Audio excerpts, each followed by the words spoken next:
Page number 96. Lesson 11. Life in the temperate grasslands.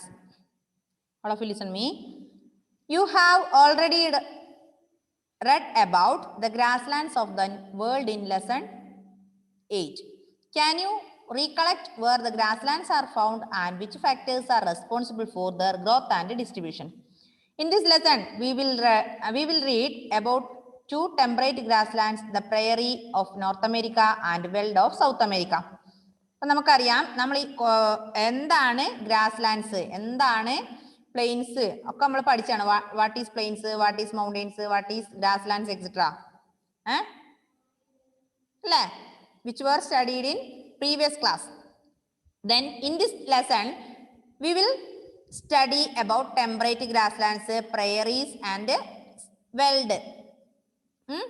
ഈ lesson നമ്മൾ പഠിക്കാൻ പോകുന്നത് ടെമ്പറേറ്റ് ഗ്രാസ്ലാൻഡ്സ്, ടു ടെമ്പറേറ്റ് ഗ്രാസ്ലാൻഡ്സിനെ കുറിച്ചും അതുപോലെ നോർത്ത് അമേരിക്കയിലെ പ്രയറീസിനെ കുറിച്ചും സൗത്ത് അമേരിക്കയിലെ വെൽഡിനെ കുറിച്ചാണ് നമ്മൾ പഠിക്കാൻ പോകുന്നത്. അപ്പൊ പ്രയറീസ് എവിടെയാ? Prairies of North America, prairies of North America and veld of South America. Prairies എവിടെയാണ്? നോർത്ത് അമേരിക്കയിലും. വെൽഡ് എന്ന് കേൾക്കുമ്പോൾ എന്ത് ഓർമ്മ വരണം? സൗത്ത് അമേരിക്ക എന്നും ഓർമ്മ വരണം. Okay. The prairies are found both in USA and Canada. The French word prairie means a meadow or grassland. This gently sloping hilly land stretches from west of the Mississippi River to the foothills of the Rocky Mountains. The Great Lakes of North America lie towards the east of the prairie. Prairies are found in USA and Canada. Prairies കാണപ്പെടുന്നത് എവിടെയാണ്? USA-യിലും കാനഡയിലുമാണ്. The French word prairie, പ്രയറിന്റെ ഷോണും camera off ആക്കിയോ? Diya, switch on your camera. Faith also. French word. The French word prairie means a meadow or grass land. എന്താ പറഞ്ഞേ? ഫ്രഞ്ച് വേർഡായ പ്രയറിന്റെ അർത്ഥം എന്താ? മെഡോ അല്ലെങ്കിൽ ഗ്രാസ് ലാൻഡ് എന്നാണ്. This gently sloping hilly land stretches from west of Mississippi River to the foothills of Rocky Mountains. അതായത് ഇത് ചെരിഞ്ഞ ഒരു കുന്നാണ്. എവിടെ തൊട്ട്? മിസിസിപ്പിയുടെ വെസ്റ്റ് ഭാഗം, മിസിസിപ്പി റിവറിന്റെ പടിഞ്ഞാറ് വശത്തുള്ള മിസിസിപ്പി മുതൽ foothills of the Rocky Mountains വരെ ചെരിഞ്ഞു കിടക്കുന്ന കുന്നാണ് ഇത് prairies. The Great Lakes of North America lies towards the east of prairie. അപ്പം നമ്മുടെ Great Lakes of North America, North അമേരിക്കയിലെ ഗ്രേറ്റ് ലേക്സ് എങ്ങോട്ടേക്കുണ്ട്? ഈസ്റ്റ് ഓഫ് ദ പ്രയറിയിൽ. The Canadian prairies include the provinces of Alberta, Manitoba, Saskatchewan and Ontario. In USA, the prairie extend over the states of North Dakota, South Dakota, Minnesota, Wisconsin, Nebraska and Iowa. The north-south extent of the prairies is about 6,000 km, while the east-west extent is about 2,000 km. അതായത് Canadian prairies നമ്മളിപ്പോൾ പറഞ്ഞു, ആദ്യമേ പറഞ്ഞെന്താ? Prairie of North America എന്നാണ് പറഞ്ഞത് അല്ലേ? അതിൽ prairies കൂടുതലായി കാണപ്പെടുന്നത് USA-യിലും കാനഡയിലാണെന്ന് പറഞ്ഞു. അതുപോലെ Canadian prairies, Diya camera on ചെയ്തേ Diya. Canadian prairies include the provinces of Alberta, Manitoba, Saskatchewan, Ontario, etc. ഇപ്പൊ കനേഡിയൻ പ്രയറീസ് ഏതൊക്കെയാ? Alberta, Manitoba, Saskatchewan, then Ontario. In USA-യിലെ prairie extend over the states of North Dakota, South Dakota, then Minnesota, Wisconsin, Nebraska and Iowa. ഇത് കാണാതെ തന്നെ പഠിക്കുക. അപ്പൊ USA-യിലെ prairies ആണ് ഇതൊക്കെ. അപ്പൊ നമ്മൾ കനേഡിയൻ പ്രയറീസും പറഞ്ഞു, USA-യിലെ പ്രയറീസും പറഞ്ഞു. പിന്നെ the north south extend of prairies, north south extend പ്രയറീസിന്റെ നോർത്ത് സൗത്ത് എക്സ്റ്റെൻഡ് എത്ര കിലോമീറ്റർ ഉണ്ട്? 6000 കിലോമീറ്റർ ഉണ്ട്. അതുപോലെ ഈസ്റ്റ് വെസ്റ്റ് എക്സ്റ്റെൻഡ് വരുന്നത് 2000 കിലോമീറ്റർ ആണ്. മനസ്സിലായോ? North west extend is 6000 kilometre and east-west extent is about 2000 km. The region is flat in the east and rises to a height of about 500 meters in the west. Then the northern part of prairie is slopes towards the Arctic region, while southern part slopes towards the Gulf of Mexico. The prairies are mainly drained by the Saskatchewan River in Canada and by Mississippi River and its tributaries in USA. എന്താ പറഞ്ഞേ? The region is flat. എങ്ങനെയാണ്? region flat ആണ്. In the east and rises to a height of about 500 meter in the west. Flat region ആണ് east സൈഡിൽ അല്ലേ. പിന്നെ rises to a height about 500 metre in the west. East സൈഡിൽ ഫ്ലാറ്റും west സൈഡിൽ 500 metre ഉയരത്തിലുമാണ് ഇതുള്ളത് ഈ prairies. The northern part of prairies, പ്രയറീസിന്റെ നോർത്ത് ഭാഗം എങ്ങോട്ടേക്ക് ചെരിഞ്ഞിരിക്കുന്നു? Arctic ഓഷനോട് ചെരിഞ്ഞിരിക്കുന്നു, Arctic ഓഷനിലേക്ക് ചെരിഞ്ഞിരിക്കുന്നു. പിന്നെ while the southern part slopes toward the Gulf of Mexico. അപ്പൊ ഇതിന്റെ നോർത്തേൺ പാർട്ട് ആർട്ടിക് ഓഷനിലേക്ക് ഉള്ള സ്ലോപ്പ് ആയിരിക്കുന്നു. അതുപോലെ സദേൺ പാർട്ട് ഗൾഫ് ഓഫ് മെക്സിക്കോയിലേക്കും സ്ലോപ്പ് ഉണ്ട്. മനസ്സിലായല്ലോ?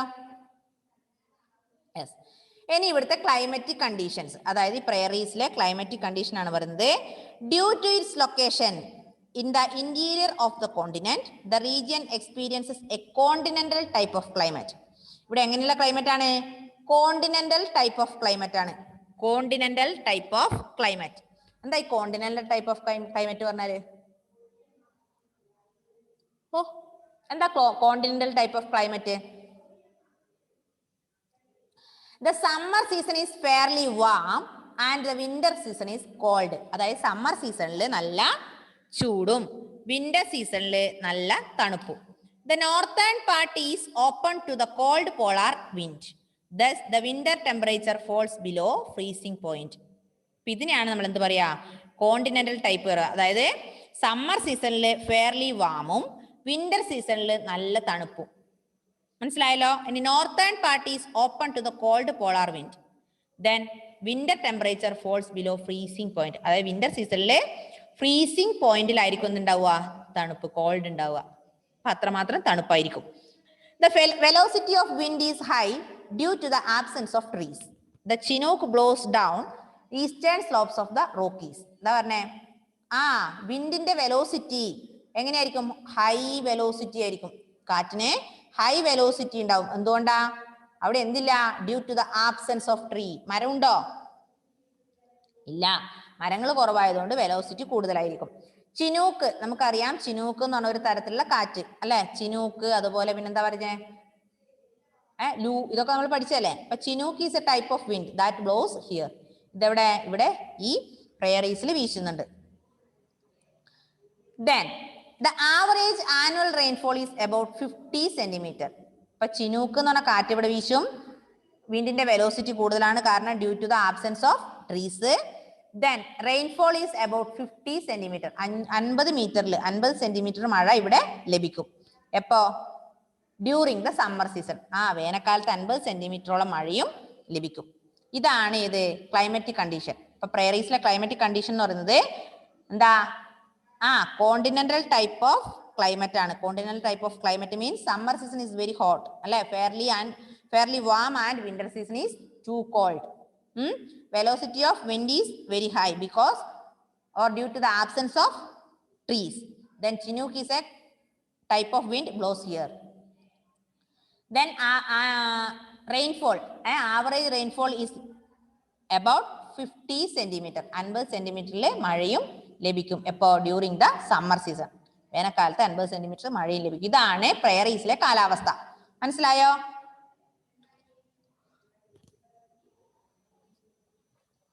അടുത്തത് ഫ്ലോറ ആൻഡ് ഫോണ. അവിടെ കാണുന്ന വെജിറ്റേഷനും വൈൽഡ് ലൈഫും.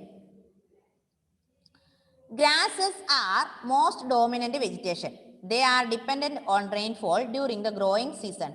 As the shallow roots cannot reach groundwater, the entire region is treeless plain. But in the river valleys or where water is available, trees such as poplars and willows grow. The grasses are short or tall depending on the amount of precipitation. എന്താ പറഞ്ഞേ? Grasses are the most dominant vegetation. They are dependent on rainfall during the growing season. അതായത് അത് ചെടി grass ആണ് കൂടുതൽ അവിടെ ഉള്ളത് അല്ലെ. ട്രീസിനെക്കാട്ടും കൂടുതൽ ഗ്രാസ് ആണ്. ആ ഗ്രാസ് എന്തിനെ ബേസ് ചെയ്തിരിക്കുന്നു? Depend on rainfall. മഴയെ ആശ്രയിച്ചിരിക്കും അവിടുത്തെ ഗ്രാസിന്റെ വളർച്ച അല്ലെ. പിന്നെന്താ പറഞ്ഞേ? As the shallow roots cannot reach ground water.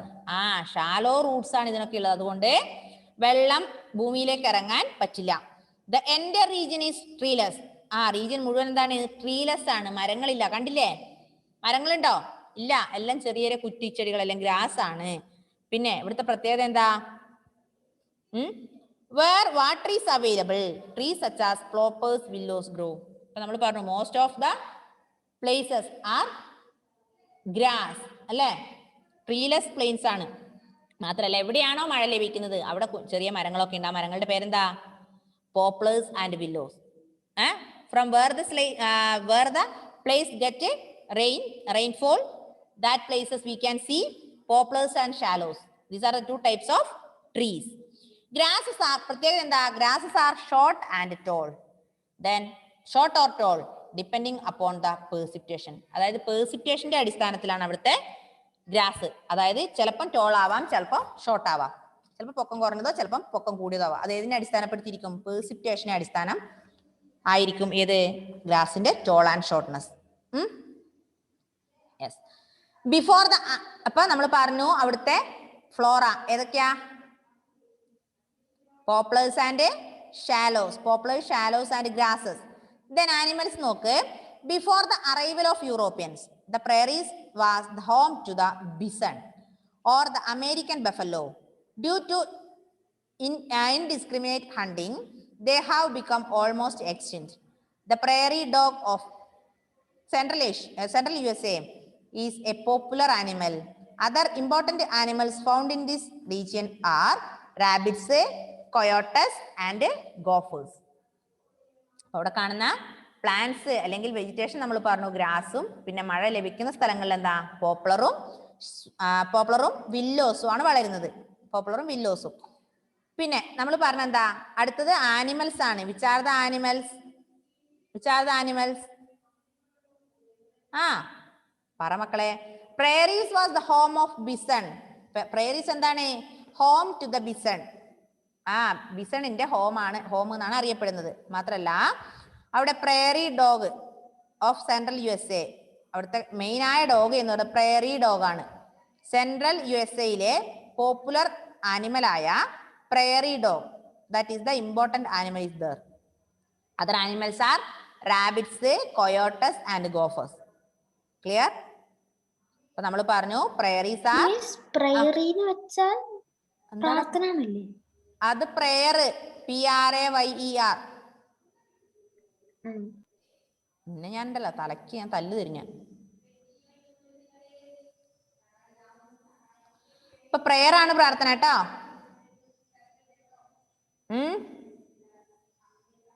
കേട്ടോടാ ഫെയ്ത്തേ? പോയോ? കൺഫ്യൂഷൻ ഉണ്ട്. ഒന്നുമില്ല. പ്രയറിന്റെ സ്പെല്ലിംഗ് എന്താ? PRAYER. Prayer. This is PRAIRIES. Prairies. Okay. Yes. ഇപ്പൊ prairie dog, PRAIRIE. Prairie dog is the important animal, popular animal. Then another animals are rabbits, coyotes and gophers. അപ്പോൾ അവിടുത്തെ important ആനിമൽസിന്റെയും പ്ലാന്റ്സിന്റെയും പേര് കിട്ടിയല്ലോ. പ്ലാന്റ്സ് ഏതൊക്കെയാ? ഗ്രാസും വില്ലോസും പോപ്ലേഴ്സും. ആനിമൽസ് പ്രേറി ഡോഗ്, പിന്നെ bison, rabbits, coyotes, gophers. Okay. Next one, people and their economic activities. ഇത്രയും മനസ്സിലായോ പൊന്നു മക്കളെ? സത്യം തന്നെയാണോ പറയുന്നത്? മനസ്സിലായിന്ന്? മനസ്സിലായോടാ ഫെയ്ത്തേ? Faith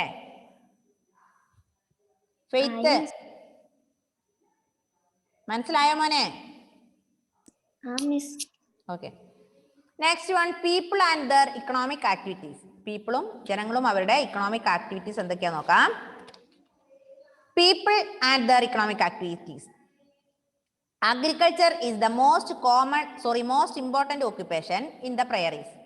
The natural environment favors the cultivation of a large variety of crops such as corn, wheat, oats, barley, rye, and oil seeds. Wheat is the most important crop. This region has the following advantages. എന്താ പറഞ്ഞേ?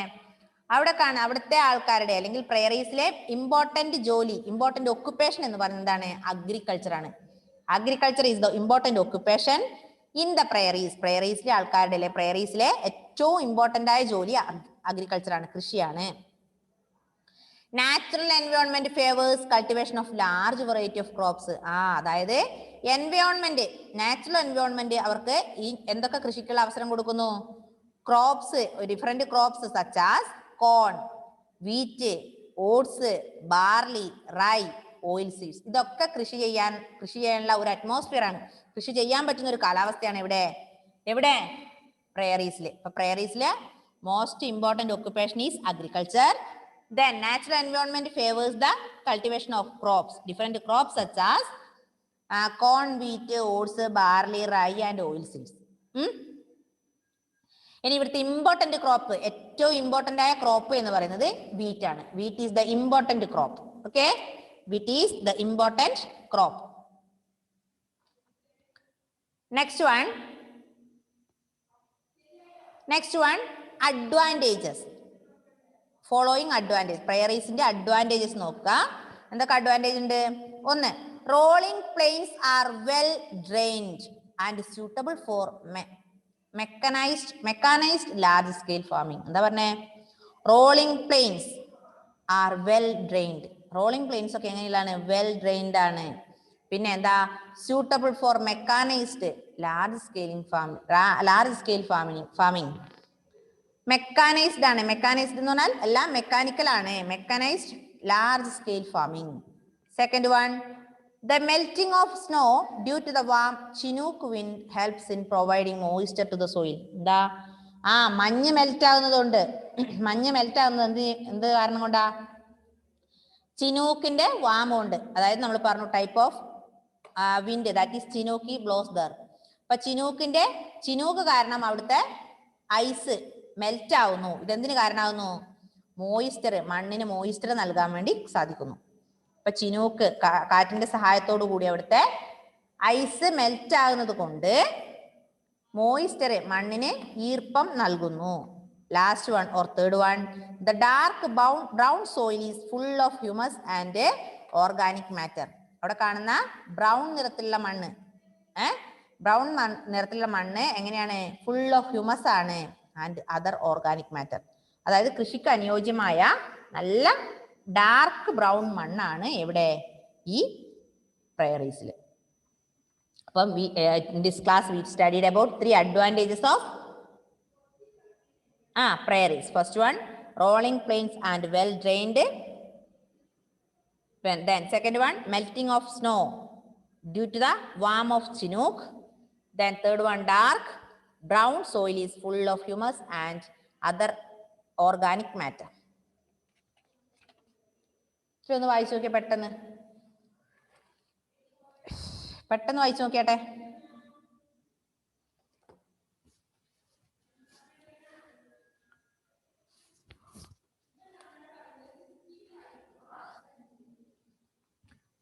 പെട്ടെന്ന് വായിച്ചു നോക്കുമോളെ.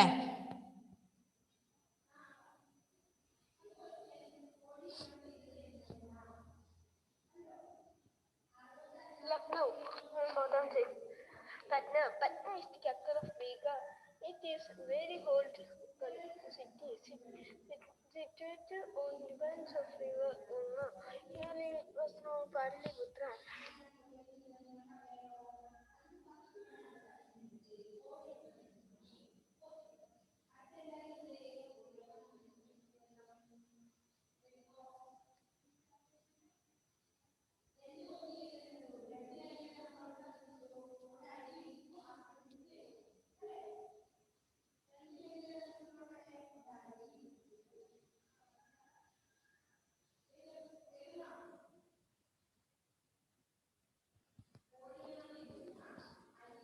പെട്ടെന്ന് വായിച്ചു നോക്ക്.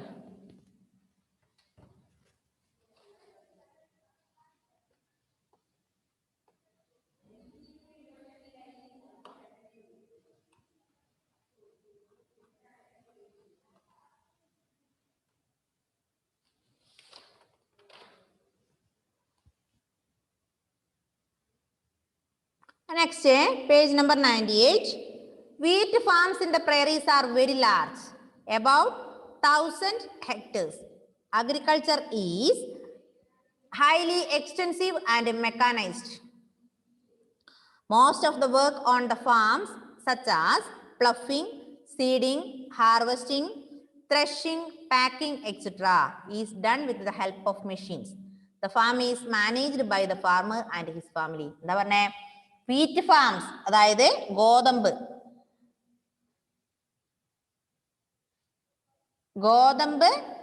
കൃഷി, അതായത് 1000 ഹെക്ടേഴ്സിലാണ് അവിടെ ഗോതമ്പ് കൃഷി നടക്കുക അല്ലെ. ഗോതമ്പ് കൃഷിയിൽ വളരെ ഇമ്പോർട്ടന്റ് ആണ് ഏത്? നമ്മുടെ ഈ പ്രയറീസ്. 1000കണക്കിന് ഹെക്ടേഴ്സുള്ള പറമ്പിലാണ് ഏത് നടക്കുക? ഈ വീറ്റ് കൃഷി നടക്കുക. മാത്രല്ല എല്ലാം മെക്കാനൈസ്ഡ് ആണ്, അതായത് എല്ലാ ജോലിയും ചെയ്യുന്നത് ഇതിന്റെ സഹായത്തോടു കൂടിയാണ്, മെഷീന്റെ സഹായത്തോടു കൂടിയാണ്. മനസ്സിലായോ? മെഷീൻ, അതായത് ത്രഷിംഗ് ആവട്ടെ, പാക്കിംഗ് ആവട്ടെ, ഹാർവെസ്റ്റിംഗ് ആവട്ടെ, സീഡിംഗ് ആവട്ടെ, പ്ലഫിംഗ് ആവട്ടെ, ഈ കൃഷിയുമായി ബന്ധപ്പെട്ട എല്ലാ ജോലിയും ചെയ്യുന്നത് മെഷീനാണ്. നമ്മൾ ഓൾറെഡി പറഞ്ഞു എന്താ, അതെല്ലാം മെക്കാനൈസ്ഡ് ആണെന്ന് പറഞ്ഞു. അതായത് ഈ കൃഷി പ്ലഫ് നിലം ഉഴാനായാലും, വിത്ത് വിതയ്ക്കാനായാലും, കൊയ്യാനായാലും, മെതിക്കാനായാലും, പാക്ക് ചെയ്യാനായാലും ഇതൊക്കെ ഏത് ചെയ്യും? മെഷീനാണ് ജോലി ചെയ്യുക. അത്രമേൽ ഡെവലപ്മെന്റ് ഉണ്ട് പ്രയറീസിലെ അഗ്രികൾച്ചറിന്. Then a typical wheat farm in the prairies has a fleet of agricultural machinery such as tractors, harrows, seed drills, combine harvester, wagons and trucks.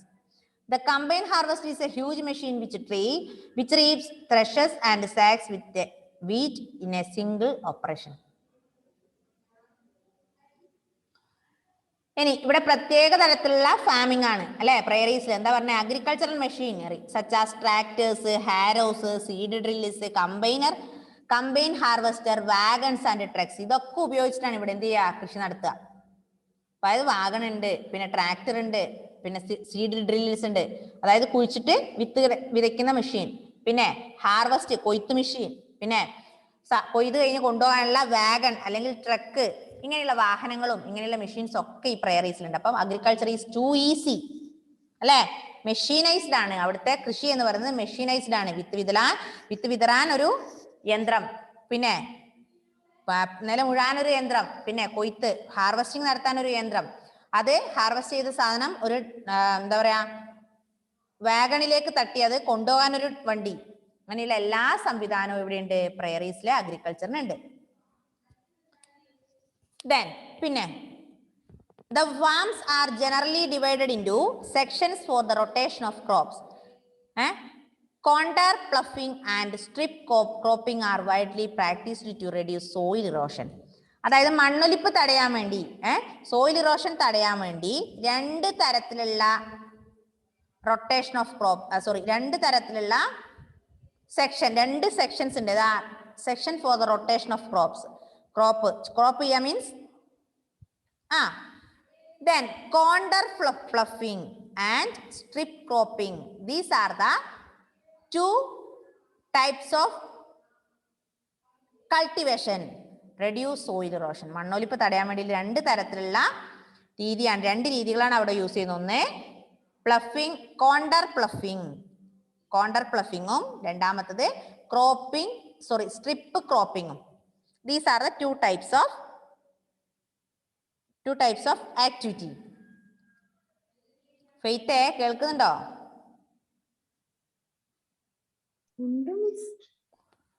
ആരുമില്ല, എല്ലാരും പോയി. നീയെങ്കിലും ഒന്ന് ക്യാമറ ഓൺ ആക്കി ഫെയ്ത്തെ.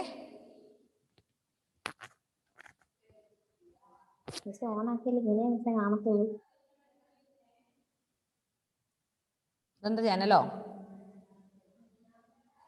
എന്തോ എന്താ കാണുന്നത്? ജനലോ? ക്യാമറ എങ്ങനെ പൊട്ടിയിരിക്കുന്നതാ. Okay. Next paragraph. The farmers here produce much more than their needs. The prairies are also known as the granary of the world. Due to surplus wheat production, the surplus produce is exported. എന്താ പറഞ്ഞേ? Farmers, ഇവിടെയുള്ള farmers കൂടുതൽ ഗോതമ്പ് കൃഷി ചെയ്യുന്നു. അതായത് അവരുടെ ആവശ്യത്തിനേക്കാൾ കൂടുതൽ അവരവിടെ കൃഷി നടത്തുന്നുണ്ട്. അതുകൊണ്ട് ഇതിന് എന്താ അറിയപ്പെടുകയെന്നറിയോ? Granary of the world. പ്രയറീസിനെ അറിയപ്പെടുന്ന പേരാണെന്ത്? ഗ്രാനറി ഓഫ് ദ വേൾഡ്, ലോകത്തിലെ തന്നെ കലവറ എന്നാണ്. കൊടുക്കുന്നതുകൊണ്ടല്ലേ? അത് വേറെ രാജ്യങ്ങളിലേക്ക് കൊടുക്കുന്നതുകൊണ്ടല്ലേ? യെസ്, അതായത് നമുക്ക് ആവശ്യമുള്ളതിനേക്കാളും, അതായത് ഈ ഭാഗത്ത് ആവശ്യമുള്ളതിനേക്കാൾ കൂടുതൽ അവരവിടെ കൃഷി നടത്തും, എന്നിട്ട് അത് പുറത്തേക്ക് കയറ്റി അയക്കും. അതുകൊണ്ട് അതിന് എന്തറിയപ്പെടുന്നു? ഗ്രാനറി ഓഫ് ദ വേൾഡ്, ധാന്യപുര. എന്താ ഗ്രാനറി എന്ന് പറഞ്ഞാല്? ധാന്യപുര എന്നാണ് അറിയപ്പെടുക. Then next, the penetration into the prairie is closely linked with the construction of transcontinental railways. Railways are required to transport farm products to the consuming centers and the port towns. In the prairies, most of the towns are big railway junctions. These towns are centers for the collection and storage of agricultural products